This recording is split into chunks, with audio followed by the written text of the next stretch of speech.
Congressman, I want to start with you and this funding fight. We are hearing skepticism from the White House. They are calling this unserious.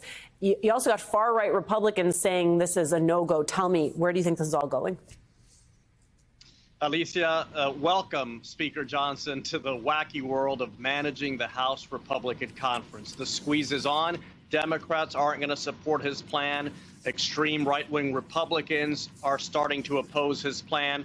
And some of the centrist members I've already heard from expressing doubts about setting up multiple cliffs. The last thing the government needs in Washington, D.C., Alicia, the last thing Congress needs is more cliffs. Some of the conservative members in the House Republican Conference want to use those cliffs as leverage, but we all know how those cliffs end sometimes. Congress ends up falling off those cliffs and government shuts down. So put on your seatbelts. The next few days are going to be turbulent. Here's the thing, Fernand. We often talk about how the GOP caucus is ungovernable. You had one Republican member saying that Jesus Christ himself could not get this caucus to get its act together, which seemed pretty on point. That's not just politics, right? It's not just machinations in the House. In this case, we're talking about people who rely on government benefits, not being able to access the benefits that they need, that they pay into, because a cohort of Republicans were not serious about governing. They were not serious about doing the very basic of their duties and making sure that the government was funded into the new year. At least you touch on it there. I mean, I think fundamentally this point is, yes, the Republican Party now in control of the Congress or the House cannot govern. It is ungovernable. It's not just a cliche. It's true.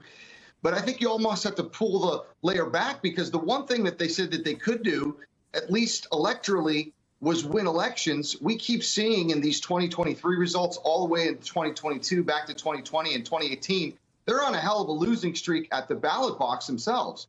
So when you ask the question, what can this Republican Party of today do? I'm not sure there is much. That's also the reason why, as you heard Congressman Curbelo say at the outset, the onus here on passing and making sure this government doesn't go into a shutdown is on the Republican Party. They have set this situation up where they will appropriately and correctly bear all of the blame and all of the responsibility, and it is not up to the Democrats to bail them out. They need to put together and present a responsible bill that will fund the government and all of those services that so many millions of Americans are counting on. And if they don't, they're facing electoral apocalypse even more than they've experienced in 2024.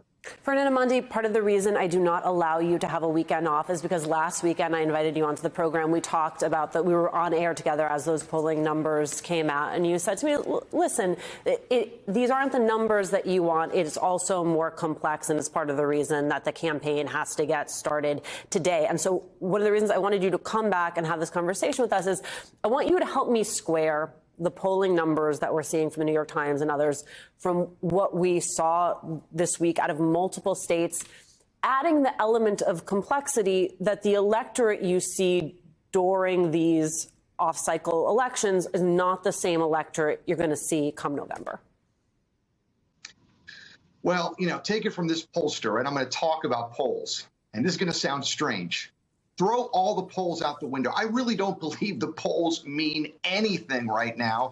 And not until we really get into the post-convention period will that be the case, Alicia. Because, again, if you want to look at indicators of future performance, look at these election results. In election after election, whether it's special elections, midterm elections, or even presidential elections dating back to 2020 and before, Democrats are performing where they need to. Now, what I will say is this. One thing I discovered in the early part of 2022 is, despite President Biden's low approval rating, his lower popularity, voters are saying, in spite of all of those things, given the opportunity, I am still going to vote for the Democrats in the face of this extreme authoritarian project, which today's MAGA Republican Party represents, and will even be more so under a Donald Trump nomination in 2024.